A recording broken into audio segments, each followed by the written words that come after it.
Tem momentos em que a vida simplesmente dói. Dói no corpo, dói na alma, dói nas perguntas que não têm resposta. E talvez você já tenha se perguntado: se Deus é bom, por que eu estou passando por isso? A verdade é que a fé não nos livra de toda dor, mas ela nos mostra como caminhar no meio dela. Queremos conversar justamente sobre isso. Quando a vida dói. Uma série sobre sofrimento, fé e especialmente sobre como Jesus caminha conosco mesmo nos dias mais difíceis. Quando a vida dói. A nova série de mensagens da Recomeçar.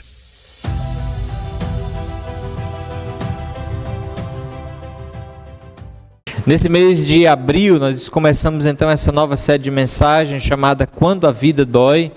E essa é uma série especialmente para nos fazer refletir sobre o sofrimento na nossa vida. Sofrimento é algo comum ao ser humano desde a sua separação de Deus e do seu Criador.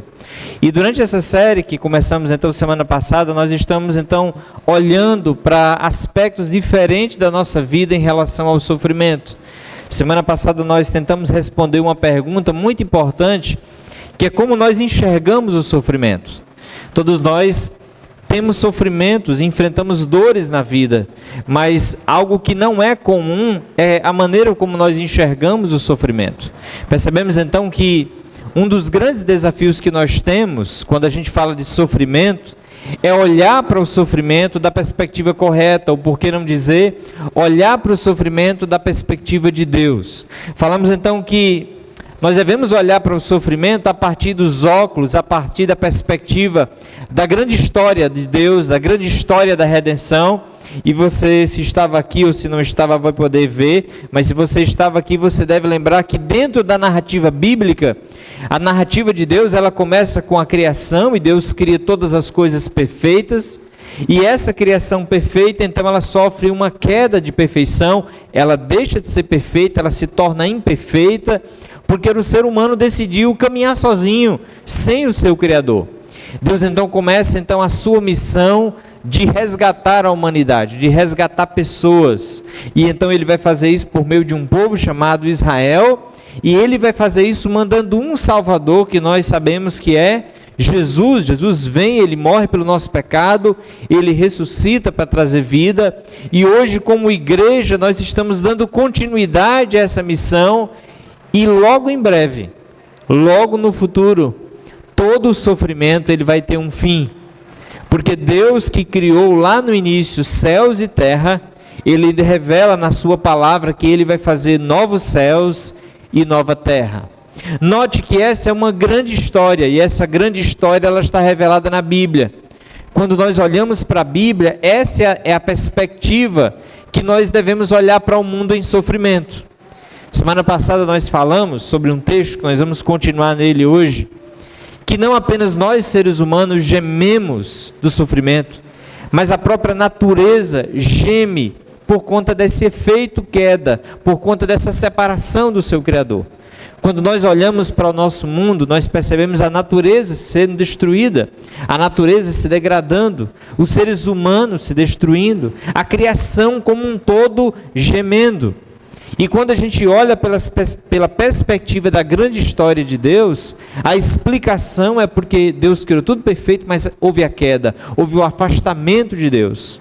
Mas também nessa grande história nós temos a solução, porque Deus vai fazer nova todas as coisas, e Ele vai então findar todo o sofrimento. Concluímos então que uma das maneiras, ou a maneira sábia de olhar para a vida e para o sofrimento é para o passado, reconhecendo que algo aconteceu no passado, o ser humano se afastou de Deus. E aí, se você se lembra, nós falamos que quando a gente olha para o sofrimento hoje, uma das nossas frases deve ser: não era para ser assim, não era para ter sofrimento, não era para ter morte, não era para ter dor, mas existem essas coisas porque algo aconteceu no passado, e esse algo é justamente o afastamento do plano maravilhoso de Deus, o afastamento de Deus. Mas também a perspectiva do plano de Deus, da grande história, nos convida a olhar para o futuro e dizer: algo acontecerá no futuro. Hoje existe sofrimento, mas algo vai acontecer no futuro e não será sempre assim. E note que essas duas frases, elas podem nos salvar no meio de uma dor. Essas duas frases que estão na Bíblia, elas podem nos livrar de um aprofundamento em uma crise em meio a uma dor. Olhar para trás e dizer, não era para ser assim. Mas olhar para frente e reconhecer que não vai ser sempre assim, nos enche de esperança. E essa é a vontade de Deus, que a gente olhe para trás, olhe para frente, e isso nos leve no presente a ter um desejo. Nós falamos semana passada que a grande oração que o Senhor Jesus nos ensinou, nos leva a orar desejando que venha o teu reino. O que é essa oração do Pai Nosso? Venha o teu reino. É o desejo para que venha esse grande dia no futuro, que o sofrimento findará e que Deus restaurará todas as coisas. Então, semana passada, e a mensagem está disponível no YouTube, você pode assistir depois completa, mas semana passada a gente tentou olhar para o passado, olhar para o futuro, mas hoje eu queria te levar a olhar para o presente. Porque mesmo que a gente tenha o passado para olhar, e a gente tenha o futuro para se encher de esperança, isso não muda o fato que o tempo presente é um tempo de aflição. O tempo que nós vivemos é um tempo de luta. E é claro, a gente tem esperança no futuro, mas hoje a gente vai tentar responder e lidar com uma outra questão. Como nós podemos não enxergar, mas como nós podemos enfrentar o sofrimento hoje? Certo? A gente tem esperança porque a gente tem como olhar para o passado, a gente tem como olhar para o futuro e se encher de esperança, mas a grande questão é como nós enfrentamos o sofrimento hoje. E eu queria te convidar a voltar para o texto da semana passada, que é Romanos 8, e se você tiver Bíblia, gostaria de te convidar a chegar até lá, Romanos capítulo 8, e nós vamos ler a partir do versículo 18, e a partir desse versículo nós vamos então refletir nessa noite. Parte deles a gente já estudou semana passada, mas olha o que diz a palavra de Deus em Romanos capítulo 8, a partir do versículo 18, que diz assim: considero que nosso sofrimento de agora não é nada comparado com a glória que Ele nos revelará mais tarde, pois toda a criação aguarda com grande expectativa o dia em que os filhos de Deus serão revelados. Toda a criação, não por vontade própria, foi submetida por Deus a uma existência fútil, na esperança de que com os filhos de Deus a criação seja gloriosamente libertada da decadência que a escraviza. Pois sabemos que até agora toda a criação geme como em dores de parto. E nós, os que cremos, também gememos, embora tenhamos o Espírito em nós como antecipação da glória futura, pois aguardamos ansiosos pelo dia em que desfrutaremos de nossos direitos de adoção, incluindo a redenção do nosso corpo. Recebemos essa esperança quando fomos salvos. Se já temos alguma coisa, não há necessidade de esperar por ela. Mas se esperamos por algo que ainda não temos, devemos fazê-lo com paciência e confiança. Versículo 26. E o Espírito nos ajuda em nossa fraqueza, pois não sabemos orar segundo a vontade de Deus. Mas o próprio Espírito intercede por nós com gemidos que não podem ser expressos em palavras. E o Pai, que conhece cada coração, sabe quais são as intenções do Espírito, pois o Espírito intercede por nós, o povo santo, segundo a vontade de Deus. E sabemos que Deus faz todas as coisas cooperarem para o bem daqueles que o amam e que são chamados de acordo com o seu propósito. Pois Deus conheceu de antemão os seus e os predestinou para se tornarem semelhantes à imagem de seu Filho, a fim de que ele fosse o primeiro entre muitos irmãos. Depois de predestiná-los, ele os chamou, e depois de chamá-los, os declarou justos, e depois de declará-los justos, lhes deu sua glória. Que Deus abençoe a sua palavra no nosso coração.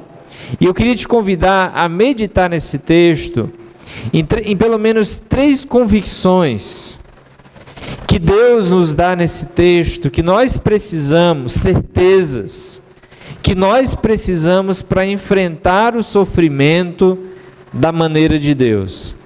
Todos nós e todas as pessoas na face da terra, elas sofrem e elas têm que enfrentar o sofrimento. E todos nós que estamos aqui, de uma maneira ou de outra, nós enfrentamos o sofrimento. A grande questão é que muitas vezes o nosso sofrimento aumenta, porque nós não enfrentamos os sofrimentos com as convicções corretas. Ou a gente não enfrenta os sofrimentos e os desafios da vida da perspectiva correta.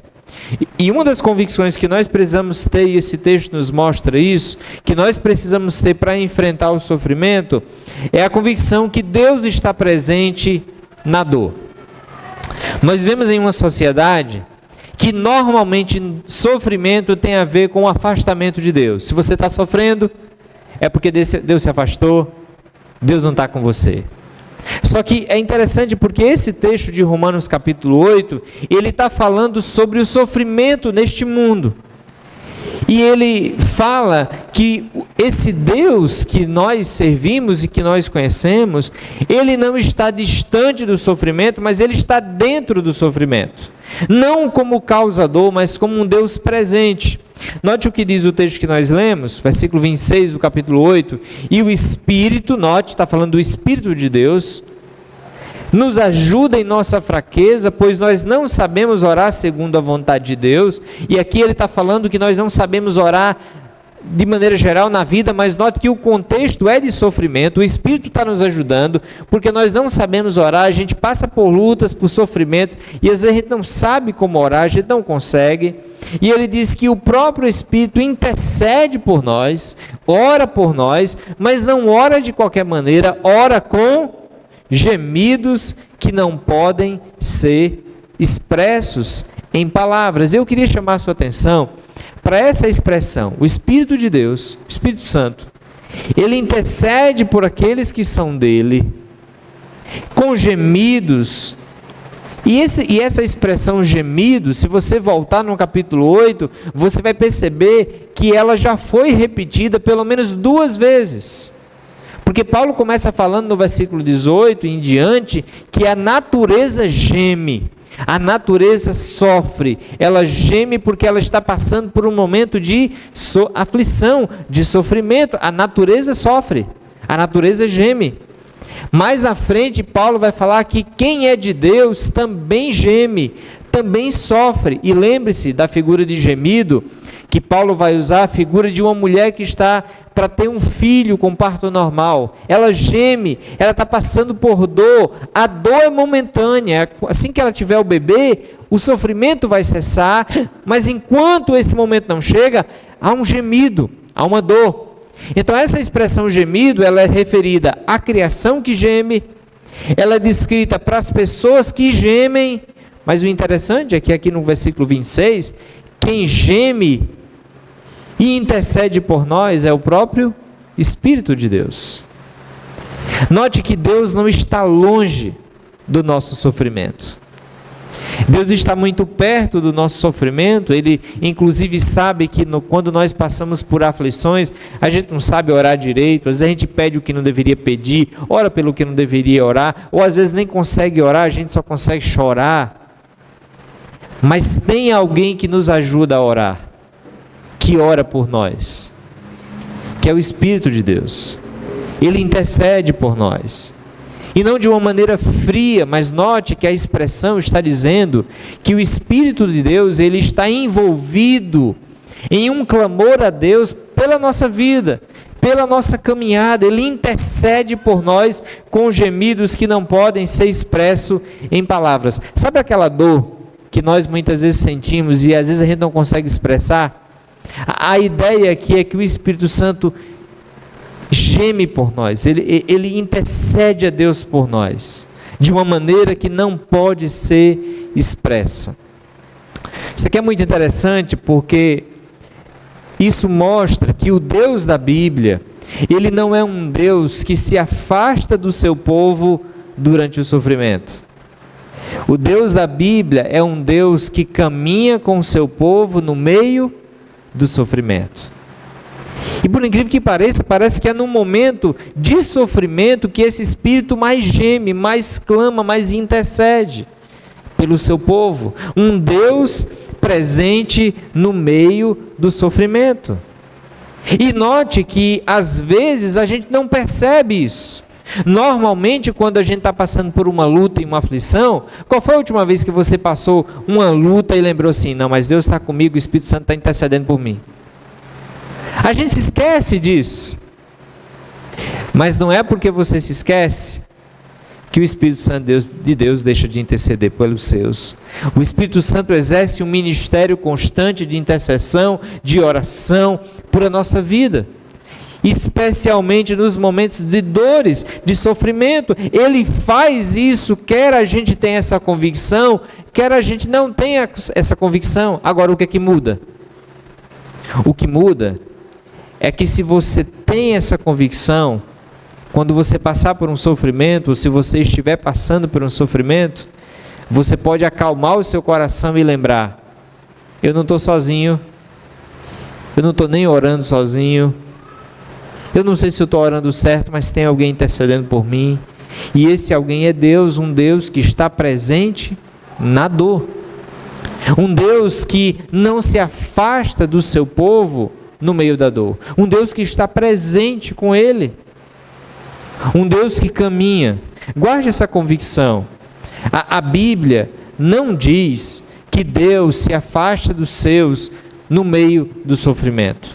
A Bíblia destaca um Deus que caminha com os seus no meio do sofrimento. Mas uma segunda convicção, a primeira é que Deus está presente na dor, mas uma segunda convicção que nós precisamos é que Deus nos ajuda na dor. Ele não apenas está presente, mas Ele está presente de maneira ativa.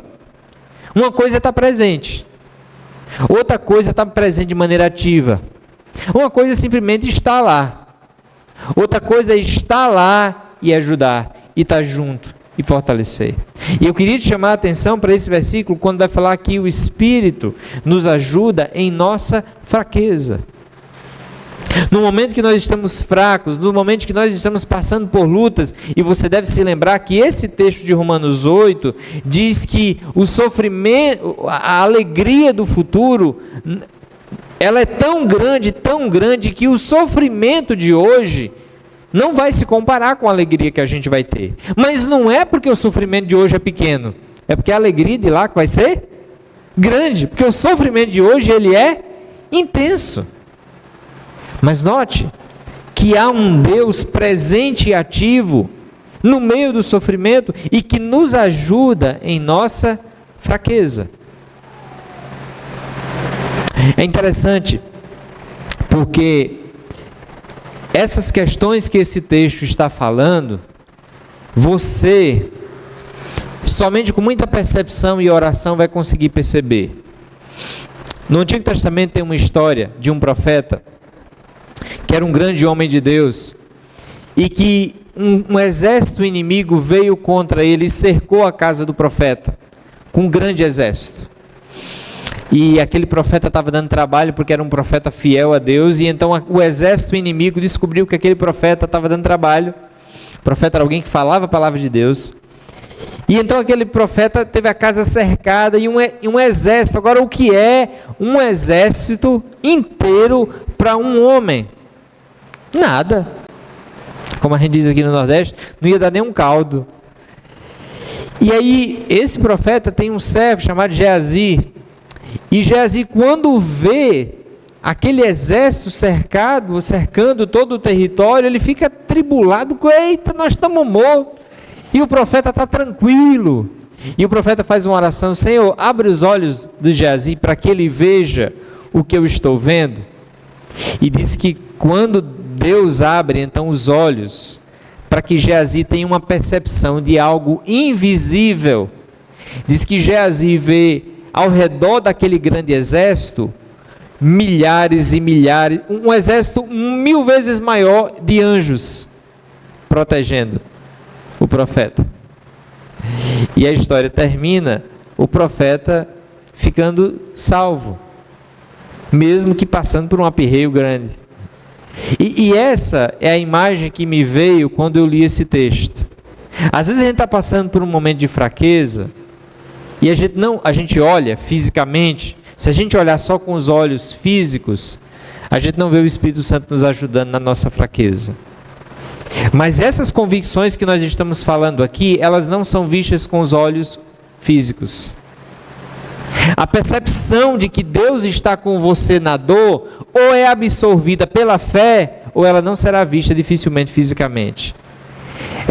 É algo que você vê inicialmente pelos olhos da fé, e que é verdade, mas que são vistos de maneira espiritual. E essa é outra afirmação que o texto simplesmente afirma e que nós precisamos abraçar pela fé. Se nós somos filhos de Deus, o texto está dizendo que o Espírito nos ajuda em nossa fraqueza, ou seja, nos momentos de fraqueza, o Espírito não apenas está ali presente, mas ele está ali e ele nos ajuda.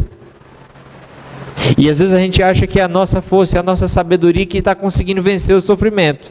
Eita, rapaz, consegui vencer essa semana, que nada, Deus que te ajudou. Eita, rapaz, consegui escapar daquela situação, que nada, foi o Espírito que te ajudou. Você nem viu, talvez você estava tão desatento que você nem percebeu, mas por trás do pano de fundo estava Deus, porque o Espírito Santo nos ajuda em nossa fraqueza. E ele diz, porque nós não sabemos orar segundo a vontade de Deus. A gente ora segundo a nossa vontade, mas a gente muitas vezes não sabe orar segundo a vontade de Deus. E isso aqui é tão interessante, porque nota a diferença que isso faz. Nós oramos pedindo a nossa vontade, e isso não é errado. Às vezes a gente tem medo de pedir a Deus o que a gente quer. Peça a Deus o que você quer, mas lembre-se que Deus tem sempre uma vontade boa, perfeita e agradável, e que a nossa vontade nem sempre ela é boa, perfeita e agradável. Então às vezes nós vamos orar e pedir coisas que não é bom, que não é perfeito, que não é agradável. Esse final do ano o Caleb, meu filho, precisou fazer uma cirurgia. E ele, depois que ele tomou a anestesia, e ele saiu então da sala de cirurgia, foi interessante, e isso é comum para quem passa por alguns procedimentos. E ele então, depois que ele saiu da sala de anestesia, ele chorando, dizendo: papai, eu quero ir embora, e me levante. E ele pedindo. E você sabe que quando o filho pede para o pai chorando, aí quebra o coração do pai, né? E a gente quer logo ajudar. Mas note a questão. O meu filho estava pedindo para ficar em pé, mas ele tinha acabado de sair da sala de cirurgia, ele pode ficar em pé? Não. Ele estava pedindo para ir para casa, mas ele tinha acabado de sair da sala de cirurgia, ele pode ir para casa? Mas ele está pedindo chorando, é a vontade dele, mas ele não sabe o que pede. Então eu sou pai, por mais que o coração doa e gema, mas eu tenho que dar o que ele precisa e não o que ele pede. Você entende como Deus age com a gente?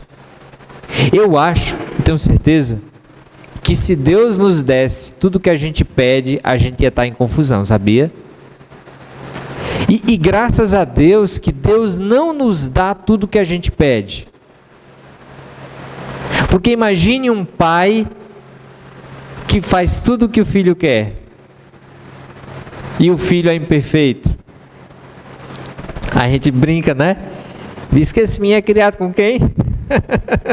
Respeito a todas as avós que estão aqui, tá? É porque a avó tem esse dom de dar tudo para os netos, né? Tudo que ela não deu para os filhos, os avós dão para os netos, né? Mas o pai, normalmente a mãe não vai fazer assim. Por mais que doa o coração, vai buscar sempre dar aquilo que ele precisa e não o que ele pede. E olha o papel do Espírito Santo aqui: é orar, é pedir, é interceder, é nos ajudar em não no que a gente pede somente, mas especialmente naquilo que nós precisamos.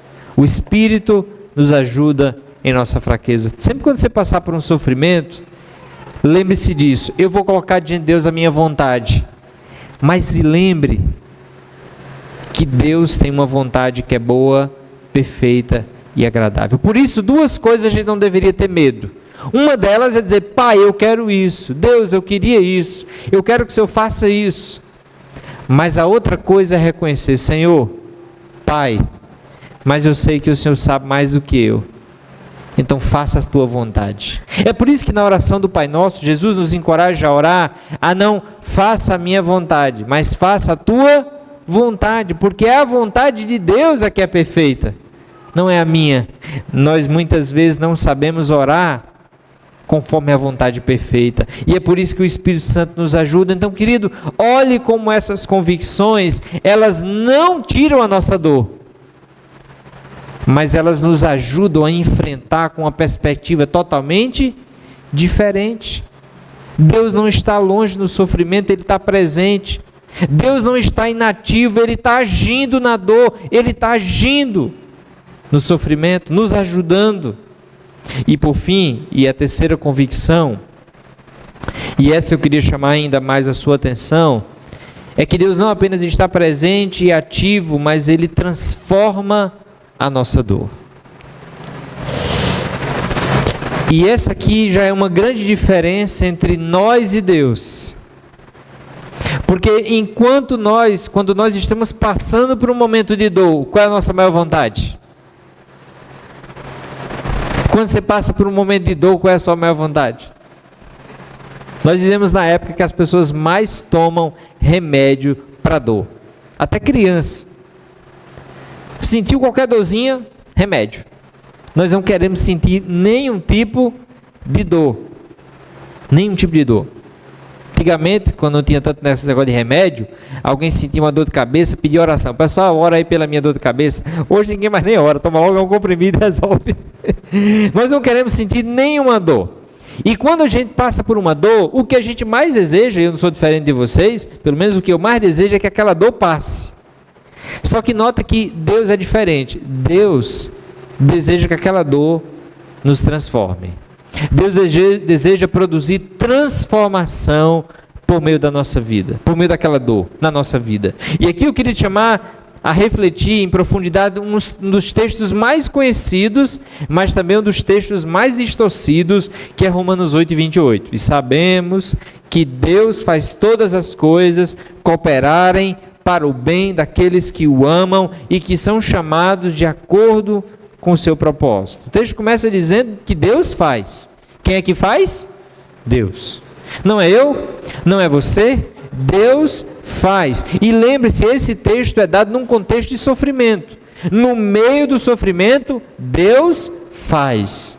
E Ele faz com que todas as coisas, note a expressão, todas as coisas, e quando Paulo está falando todas as coisas, ele está falando inclusive da nossa dor.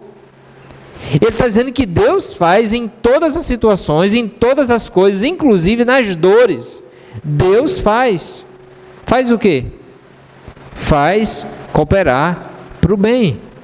Isso que é muito interessante, porque normalmente nós temos facilidade de reconhecer quando a gente é abençoado, que Deus me abençoou e Deus estava comigo.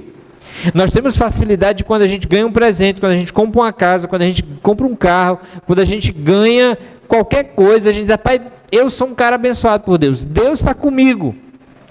Mas normalmente quando a gente está passando por uma aflição, a gente dificilmente diz: estou passando por essa aflição, Deus está comigo. Normalmente a gente tende a ver o trabalhar e o agir de Deus nas coisas boas, mas a gente tende a não ver o trabalhar de Deus nas situações difíceis. Já parou para perceber? E como a gente precisa mudar isso? Porque isso afeta diretamente a nossa vida quando a gente sofre. Quando a gente sofre, a gente se sente menos amado por Deus, porque a gente está sofrendo.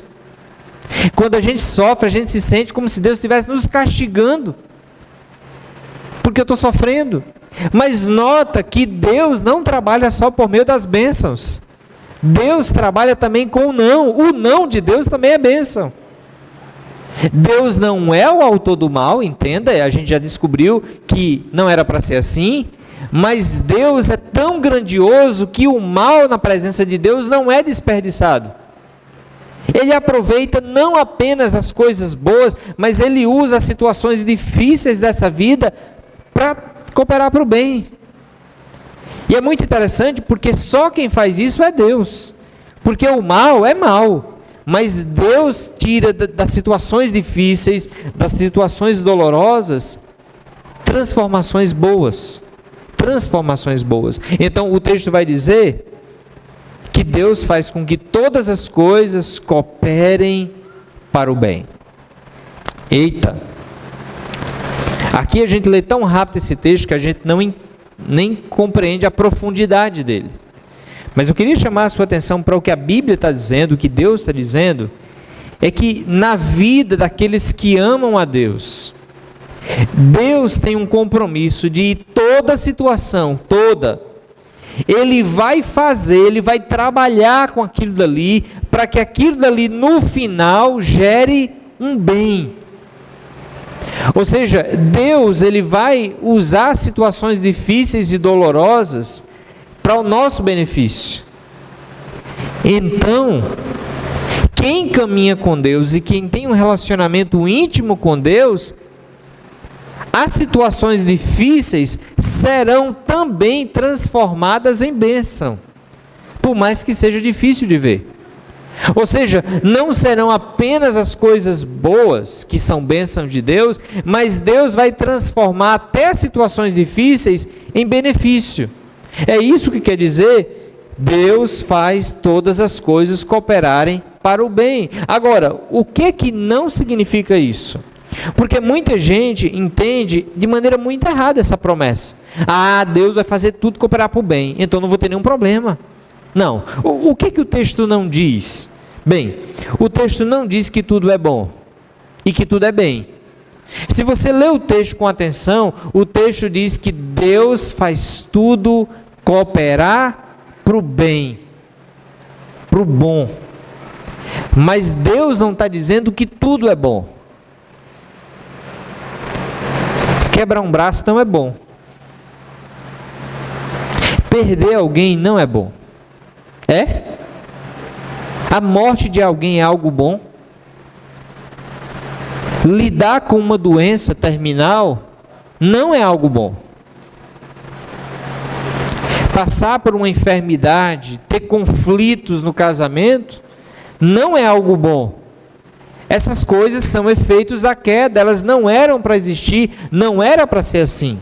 Então note que o texto não está querendo que você comece a olhar para as suas lutas e dizer, que luta boa, ou que luta bem, ou que luta agradável. Não, a luta é luta, sofrimento é sofrimento e nos faz chorar. Então o texto não está dizendo que tudo é bom e que a dor, ela é um bem. Não, ela surge por conta da queda. O que o texto está dizendo é que Deus transforma o que não é bom em algo bom. Em algo que não é bem, Deus vai fazer cooperar para o bem. Deus também não está dizendo que Ele mesmo causa o mal. O texto não diz isso. Que Deus causa o mal. Não, Deus não é o causador do mal. Deus trabalha com o mal.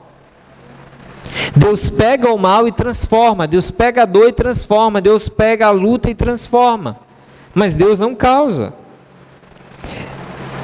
O texto também não está dizendo que tudo vai dar certo do jeito que a gente quer. Então, cooperar para o bem não é cooperar para o que eu quero. É cooperar para a vontade máxima, a vontade perfeita de Deus. O texto também não está dizendo que o bem é o conforto ou o sucesso pessoal. Eita, tudo vai cooperar para o bem. Então, vai dar tudo certo do jeito que eu quero. Eu vou ter conforto, alegria e minha vida vai ser uma bonança. Não.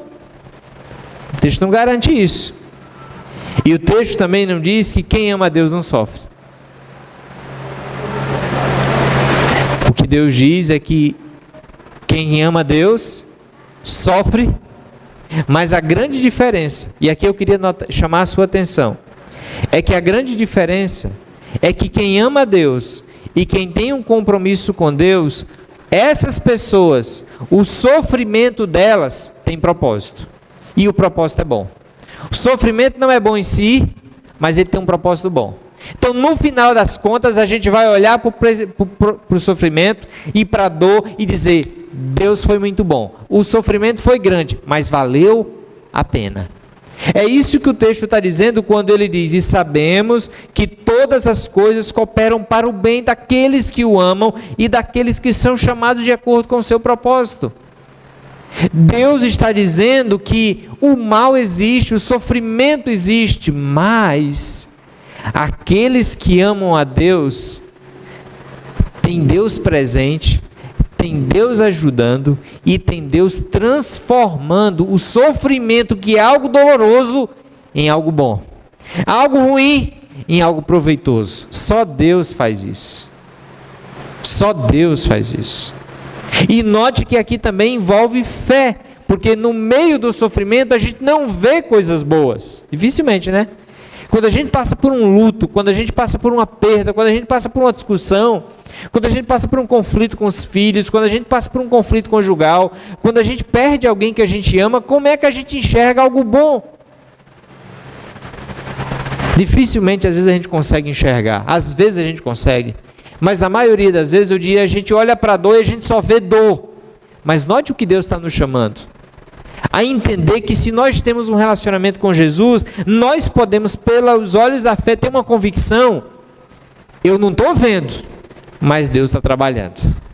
Eu não estou vendo, mas de alguma maneira que eu não entendo, Deus vai fazer isso cooperar para o meu bem.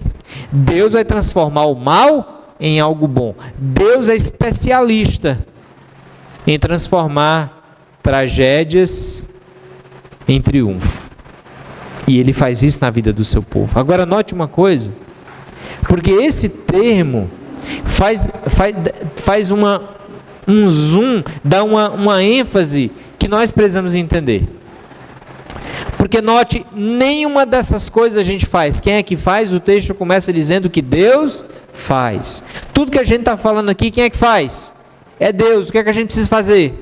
Crer. Para descansar no meio do sofrimento. Porque se você não acredita nessas coisas, você vai achar que o seu sofrimento é só sofrimento. Se você não acredita nessas coisas, você vai achar que o seu sofrimento, ele é em vão. Ele não tem proveito. Ele é só sofrimento. A dor é só dor. O luto é só luto. A doença é só doença. O conflito é só conflito. Você não vai ver propósito. Você não vai ver ninguém caminhando com você. Mas se você olha para essas verdades e você caminha com Deus, a sua perspectiva muda. E com o tempo, a sua realidade vai mudar. Por que vai mudar? Porque Deus está trabalhando. Mas tudo isso é Deus que está fazendo, você só precisa crer. Mas tem algo aqui que tem a ver com a nossa ação. Porque embora é Deus que faz todas as coisas, tem uma pergunta importante nesse texto. Deus faz por quem? Deus está presente no sofrimento de quem? Deus está ajudando no sofrimento de quem? E Deus está transformando o sofrimento em triunfo de quem? De todas as pessoas? Aí note, e um dos desafios de ser uma igreja bíblica, e um dos valores da nossa igreja, é porque nós somos uma igreja bíblica, é porque a gente tem que pregar o que a Bíblia diz, e não o que eu queria dizer. Porque se esse fosse um dos textos que eu ia dizer o que eu queria dizer, esse seria um dos textos que eu não pregaria. Porque note o que o texto está dizendo, que é muito duro. Deus não trabalha para o bem de todas as pessoas nesse sentido aqui. Deus faz todas as coisas cooperarem para o bem de um grupo específico de pessoas. Daqueles que o amam e que são chamados ou que respondem ao chamado de Deus. Esse é um dos textos mais lindos da Bíblia, mas um dos textos mais fortes da Bíblia. Porque enquanto a gente pode se encher de alegria e dizer, cara, Deus está comigo no meio da dor, Deus me ajuda no meio da dor, Deus está transformando uma dor que eu não entendo, Ele vai transformar em algo bom. Isso é animador. Mas ao mesmo tempo está dizendo que se eu não amo, se eu não respondi ao seu chamado, isso não é para mim, essa promessa não é para mim.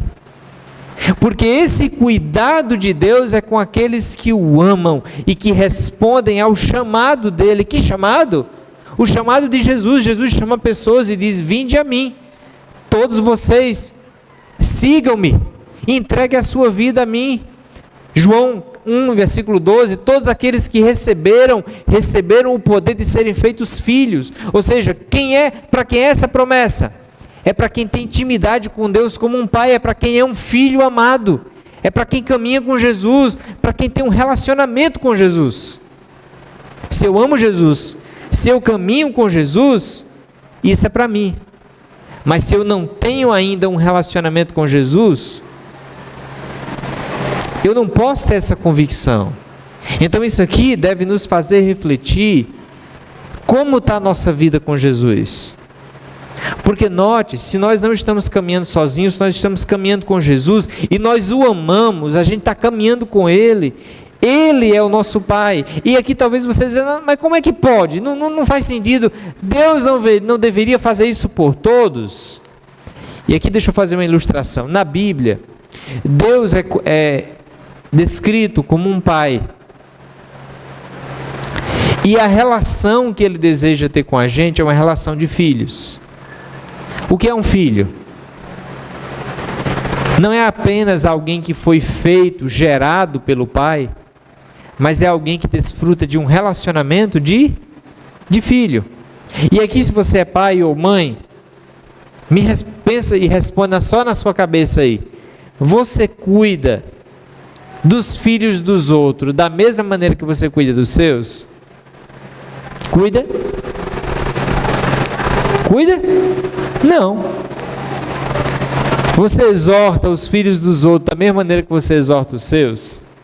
Não. Você mima os filhos dos outros da mesma maneira que você mima os seus? Não. Mas isso não significa que você faz mal aos filhos dos outros, não é verdade? Você até cuida, só que você não cuida como cuida dos seus filhos. Deixa eu dizer uma coisa: Deus cuida do mundo inteiro. Ele cuida de todas as pessoas. Ele ama todas as pessoas. E Ele chama todas as pessoas: vinde a mim, creia em meu Filho Jesus Cristo, entregue a sua vida a mim, caminhe comigo, eu amo você, eu quero cuidar da sua vida. É o chamado de Deus. Quando a gente responde a esse chamado, a gente se torna um filho íntimo de Deus. E aí, evidentemente, que Deus vai cuidar de nós, não como alguém que Ele simplesmente fez, criou, mas como alguém que está caminhando com Ele. Olha, deixa eu dizer uma coisa: Deus nos criou todos. Todas as pessoas Deus criou. Mas Deus não deseja só fazer seres humanos. Deus deseja caminhar conosco, como um relacionamento de um pai com um filho. Então esse texto é para quem é um filho, ou para quem Deus está chamando para ser um filho. É interessante, porque o texto diz: Ele faz isso por meio daqueles que o amam e que são chamados. E talvez Deus esteja chamando a sua vida. Talvez Deus, inclusive, esteja usando o sofrimento na sua vida para te chamar para ser um filho, para caminhar perto dele. Deus usa o sofrimento também para nos trazer para perto e dizer: ei, eu que estou cuidando de você. E a gente responde ao chamado de Deus. Mas note, essa promessa é a promessa de que Deus vai fazer tudo cooperar para o bem daqueles que amam a Deus e que são chamados segundo o propósito de Deus, para aqueles que são filhos. E a maior obra que Deus está fazendo na nossa vida está aqui nesse texto. Pois Deus conheceu de antemão os seus e os predestinou para se tornarem semelhantes à imagem de seu Filho. Sabe o que é que o sofrimento faz? Ele nos torna semelhantes à imagem de Jesus. É difícil dizer por que eu estou sofrendo. Sempre é difícil. Se tem uma pergunta difícil de responder é: Deus, por que o Senhor está permitindo esse sofrimento na minha vida? É difícil, porque o meu sofrimento pode ser porque eu estou desobedecendo a Deus. Quando a gente não obedece a Deus, e Deus é nosso Pai, quando o seu filho não te obedece, o que é que você faz com ele? Você disciplina. Não é porque você odeia ele, é porque você ama. Então, quando nós não obedecemos a Deus, Deus nos disciplina. Então, o sofrimento pode ser disciplina. Mas o sofrimento pode ser, não porque eu estou desobedecendo, mas o sofrimento pode ser porque eu estou sendo fiel. Eu estou passando por essa luta porque eu sou fiel. Na Bíblia está cheio de exemplos de pessoas que inclusive morreram porque foram fiéis. O sofrimento tem milhares de explicação. E é por isso que a gente tem que ter cuidado, inclusive, para não sair julgando o sofrimento dos outros. Às vezes a gente é muito rápido para julgar o sofrimento dos outros. Você está passando por isso por causa disso. Qual foi o anjo que lhe avisou, que veio de Deus para lhe avisar isso? A gente não sabe porque as pessoas estão passando. É difícil saber às vezes. É mais fácil saber na nossa própria vida. Porque a gente pode fazer uma avaliação e ninguém nos conhece melhor do que Deus e nós mesmos. Mas note que a gente não tem uma autonomia tão grande para dizer porque os outros estão sofrendo. Mas o sofrimento pode ter tanto motivo, a gente não sabe. Mas esse texto diz um motivo. Independente da situação do seu sofrimento, independente da razão por que nós estamos sofrendo, tem um motivo, tem algo que Deus quer. No meio do sofrimento, Deus quer usar o sofrimento para nos tornar mais parecidos com Jesus. É isso que ele está dizendo aqui, ó. Para se tornarem semelhantes à imagem de seu Filho. Ou seja, Deus usa todas as coisas, inclusive o sofrimento, para nos fazer parecer mais com Jesus. E aqui tem uma coisa que às vezes a gente faz pouco e que a gente precisa fazer. É olhar para as nossas dores e dizer, Senhor, eu sei, não era para ser assim. Então eu estou passando por isso, porque esse mundo está uma bagaceira, pecado, não era para ser assim, Senhor. Também eu sei que não vai ser assim, mas eu sei que o Senhor está trabalhando hoje, e tem uma coisa que eu sei que o Senhor está trabalhando, para me fazer mais parecido com Jesus. Senhor, em que me mostra, em que eu preciso me tornar mais parecido com Jesus por meio desse sofrimento? E se a gente intencionalmente começar a olhar para o sofrimento, note, o sofrimento é doloroso, mas se a gente começar a olhar para o sofrimento como um lugar que Deus está trabalhando, a gente vai tirar proveito desse sofrimento. Porque o sofrimento não vai nos destruir, ele vai nos tornar mais fortes e mais feitos à imagem de Jesus. Sofrimento não destrói ninguém. O que destrói é a maneira como a gente reage ao sofrimento. O que nos afunda não é o sofrimento. O que nos afunda é a maneira como a gente reage ao sofrimento. Situações difíceis todos nós passamos. Pequeno grupo é um ambiente que a gente fala das lutas, e é interessante, cada um tem uma luta maior do que a outra. Mas a grande questão não é as lutas, mas é como a gente está respondendo a elas. Às vezes a gente passa por as lutas sofrendo e despercebido, desatento. A gente não para ter aquele momento de ociosidade e dizer, Senhor, esse mundo está assim porque está bagunçado e o Senhor vai restaurar, mas o Senhor não está longe, o Senhor está perto. Me mostra, Senhor, como é que eu posso me tornar mais forte? Como é que eu posso sair daqui mais forte do que eu entrei? Porque o Senhor está comigo, o Senhor está trabalhando aqui. Nota, dificilmente a gente olha para o sofrimento dessa maneira. A gente olha para o sofrimento como mal. E se é mal, não tem proveito. Eu quero é me livrar. E aí a gente desperdiça o sofrimento. Porque a gente sofre, mas às vezes passa por ele e não tira nenhum proveito. Às vezes sofre de novo. E sofre de novo. E sofre de novo. Eu fico me perguntando até hoje por que a minha filha Agnes, ela já quebrou 3 vezes os braços. Até hoje eu não tenho essa resposta. Mas uma coisa eu sei, aprendi na segunda vez, é que nessas situações Deus me ajuda a descansar nele e entender que quem cuida é Ele e não eu. E nós pais muitas vezes gostamos muito de ter o controle. E às vezes Deus tira as coisas, ou permite que as coisas saiam do nosso controle para ensinar o nosso coração que quem está no controle É Ele. E aí hoje, quando a gente lida com a situação, sempre é difícil, porque o sofrimento nunca é fácil. Mas aí vem aquela lembrança. Descansa. Confia. Eu estou cuidando. E a gente começa a aprender, e é difícil. Mas a gente começa a tirar proveito do sofrimento. Você está tirando proveito do seu sofrimento? Ou você está desperdiçando o sofrimento? Nós servimos um Deus tão grande, tão grande, tão grande, que até o sofrimento Ele transforma em bênção, gente. Mas para isso a gente precisa estar conectado com Ele, em oração, em dependência, entendendo que o compromisso de Deus não é lhe deixar mais confortável. Deus não tem um compromisso com o seu conforto. Deus tem um compromisso de lhe tornar mais parecido com Jesus, e Ele vai fazer isso. Se você for um filho de Deus, Deus vai trabalhar na sua vida para você se tornar mais parecido com Jesus, com mais dor ou menos dor, mas Ele vai fazer isso na nossa vida. Sofrimento na vida de um filho de Deus sempre tem um propósito.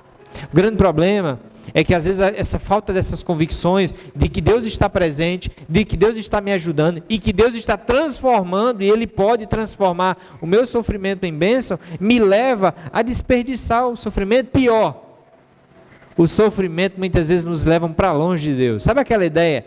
Rapaz, só se aproxima de Deus no dia difícil. Às vezes não. Às vezes acontecem situações difíceis na nossa vida, ao invés de a gente ler mais a Bíblia, a gente para de ler. Ao invés de frequentar mais a comunidade, a igreja de Jesus, a gente deixa de frequentar. Acontecem lutas na nossa vida, ao invés da gente se tornar mais parecido com Jesus, a gente vai para mais longe. A gente continua vivendo, continua sofrendo e vivendo. O grande problema é que a gente não está crescendo. O sofrimento está sendo desperdiçado. É só dor. Mas quem caminha com Jesus, o sofrimento nunca é em vão. O grande desafio da nossa vida, queridos, é olhar para a nossa vida, e especialmente para o sofrimento, e ver como é que Deus quer trabalhar, e Ele está querendo trabalhar na nossa vida. Uma das certezas você pode ter: Ele está querendo lhe tornar mais parecido com Jesus. Tem uma história de uma mulher que muito me impacta, que é a história de Elizabeth Elliot. Ela nasceu em 1926 e ela faleceu agora em 2015. E Elizabeth Elliot e o seu marido, Jim Elliot, eles saem do contexto dos Estados Unidos e eles vão ser missionários no Equador. E lá Deus chama eles para pregar o evangelho no meio dos índios. E eles começam a ministrar o evangelho. E eles chegam no campo em 1952. O Jim Elliot tinha em torno de 25 anos. E eles chegam em 1952 e eles começam a conhecer uma tribo que nunca tinha ouvido o evangelho, nunca tinha ouvido Jesus, os Aucas. E eles começam a sobrevoar aquela ilha, aquela tribo, e jogar mantimentos, e eles fazem um longo trabalho ali, tentando fazer amizade, tentando abraçar, tentando ser aceito pelo contexto dos índios, e simplesmente depois de um longo planejamento, eles se preparam. Em 1956, o Jim Elliot, esposo de Elizabeth Elliot, e mais 4 missionários, eles pousam então naquela ilha, naquele rio, para evangelizar, para ter um primeiro contato com aquela tribo. E lembra o objetivo deles: levar Jesus para aquela tribo. E é muito interessante, porque na época, aqui uma foto da época, jovens, tinha uma filhinha, e na época os índios Aucas mataram Jim Elliot e os 4 missionários. Na primeira vez que eles visitaram a ilha, pessoalmente, eles foram assassinados. A história é fantástica, desafio você inclusive a pesquisar, porque eles tinham armas dentro do avião e eles decidiram não usar para se defender. Eles decidiram não tirar a vida de nenhum, mas entregar a vida deles por aquelas pessoas. Eles foram mortos. Depois de alguns dias, descobriram então que Jim Elliot e os 4 missionários tinham sido mortos. Olha o sofrimento. O que é que pode ter de bom nisso? O que é que pode surgir de bom nisso? Aí as perguntas, né? Onde é que está Deus? A gente estava levando Jesus, a gente estava fazendo a vontade de Deus, cadê Deus? Por que Deus? E as perguntas, né? Que poderiam surgir. E são essas perguntas que muitas vezes nos afundam no meio do sofrimento. Mas o fantástico é que quando a gente tem uma vida conectada com Jesus, Deus transforma o sofrimento em algo glorioso. Sabe o que Elizabeth Elliot fez? 2 anos depois da morte do seu marido, ela foi morar naquela tribo. Ela foi com a sua filha morar no meio do povo que matou o seu marido e os outros 4 missionários. Sabe qual é o resultado? O resultado é uma tribo inteira conhecendo Jesus. Mas se ela tivesse olhado para o seu sofrimento, apenas olhando para si, se ela tivesse se distanciado de Deus, ou se ela tivesse olhado para a sua vida apenas uma perspectiva dela, e deixado a dor endurecer o seu coração, porque a dor às vezes endurece o nosso coração, isso não teria acontecido. Mas o resultado é que aquela mulher vai com a sua filha, ela aprende o idioma, ela se comunica, ela prega o evangelho, aquela tribo se torna uma das tribos que mais alcançou outras tribos com o evangelho, por causa da visão e da maneira como Elizabeth Elliot lidou com o sofrimento. E ela escreve um livro, e é interessante, porque ela escreve um livro tão interessante. Olha o título: O sofrimento nunca é em vão. Na vida de um filho de Deus, o sofrimento nunca é em vão. E olha o que ela diz: algumas situações difíceis têm ocorrido na minha vida, é claro, assim como na sua.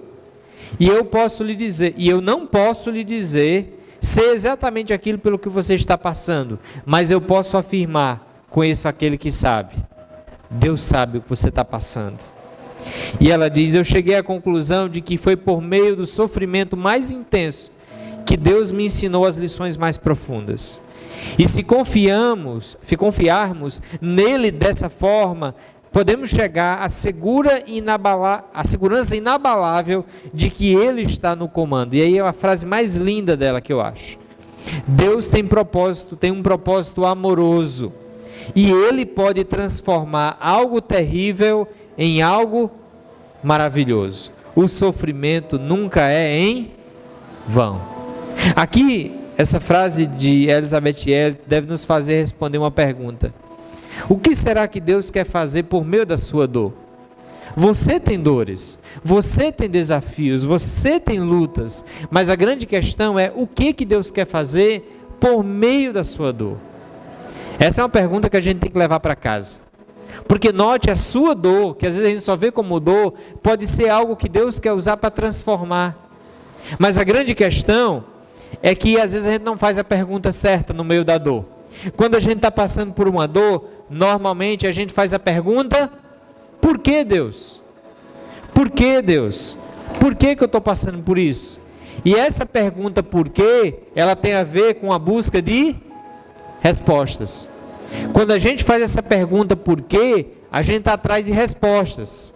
Mas note que, entendendo que Deus está trabalhando, eu não devo ficar olhando para o passado e ir atrás de respostas, mas a pergunta que eu devo fazer é: para quê? Porque quando eu faço a pergunta para quê, aí eu estou atrás de um propósito. Deus, o Senhor pode fazer algo bom por meio dessa luta. Deus, essa situação não é boa, mas o que é que o Senhor quer fazer? Deus, isso aqui eu não gostei, mas o que é que o Senhor quer fazer? Deus, isso aqui está doendo, mas o que é que o Senhor quer fazer? Aqui é um desafio, porque a gente precisa parar de focar no porquê. E a gente tem que focar no para quê. A gente tem que parar de procurar respostas e procurar o caminho, porque a gente se enterra dentro do sofrimento. Uma coisa interessante que a Elizabeth diz, ela diz: eu estou convencida de que há um bom número de coisas nesta vida sobre as quais nada podemos fazer, nada, mas com as quais Deus deseja que façamos algo. Às vezes você não consegue mudar o seu sofrimento, mas o que Deus quer fazer por meio do seu sofrimento? Já parou para pensar que talvez a solução não é tirar o sofrimento que você não consegue, mas é transformá-lo, deixar Deus transformar ele em dádiva, em bênção? Essa pergunta, o que Deus quer fazer? Mas a gente só vai encontrar essa pergunta, talvez a resposta, ou as respostas, como Elizabeth encontrou, quando a gente renunciar às buscas por explicações e a gente buscar direção. A gente parar de dizer: Deus, por quê? E a gente começar a perguntar: Deus, para quê? Deus, o que o Senhor quer? Deus, eu não quero saber mais as respostas. Talvez um dia o Senhor me diga por que eu estou sofrendo, mas o que o Senhor quer fazer? Eu quero estar junto contigo. O exemplo de Jean e Elizabeth Elliot são grandes exemplos de como Deus pode transformar o sofrimento em dádiva. Mas se esse exemplo não for suficiente, Deus nos deu o melhor. A cruz é o maior sofrimento que alguém já passou. E quando você olha para a cruz, você vê uma imagem de sofrimento. Mas se você olhar direito, você vai ver que naquela cruz de grande sofrimento, Cristo estava levando os nossos pecados. E isso é bênção, porque se Ele não levasse, a gente ia ter que levar. Naquela cruz, Cristo estava nos dando perdão. Naquela cruz, Cristo estava nos dando salvação. Note, Deus está usando o sofrimento do Filho para o nosso bem. Todas as coisas cooperam para o bem daqueles que amam a Deus, inclusive a morte de Jesus. Deus usa o sofrimento para o bem do seu povo. Por isso, na vida daqueles que amam Jesus, o sofrimento não é em vão. Elizabeth diz o seguinte no seu livro: o sofrimento nunca é desperdiçado quando é entregue a Deus. Lembre-se, no sofrimento, Deus te convida a crer e confiar que Ele está com você, que Ele está ajudando você e que Ele quer transformar o sofrimento em testemunho, em dádiva, em alegria. Se você acha que esse foi o único sofrimento de Elizabeth, você está enganada. Depois de 15 anos, ela volta para os Estados Unidos, tem a graça de Deus de se casar novamente. 3 anos depois, o marido dela morre de câncer, o segundo marido. E ela escreve essas frases depois disso. Sofrimento faz parte de todos, mas eu quero que o meu sofrimento deixe um legado que o dessa mulher deixou. A minha esperança é que Jesus faça na nossa vida grandes coisas por meio do sofrimento. Para refletir e praticar, lembre-se, Deus ama você e Ele está perto e trabalhando no meio do sofrimento. Creia nisso. Segundo, reflita: você ama Deus verdadeiramente? Tem entregue a Ele seu viver e caminhada? E por fim, pensa o que Deus quer fazer por meio de suas dores. Não desperdice o seu sofrimento. Se entregue e confia. E o mais? Ele fará. Porque lembre-se, o texto diz que quem faz é Deus. Você só precisa crer e se entregar. Confiar e se entregar. Entrega o teu caminho ao Senhor. Confia nele, caminha com Ele, e o resto, e o amanhã, Ele fará. Confia.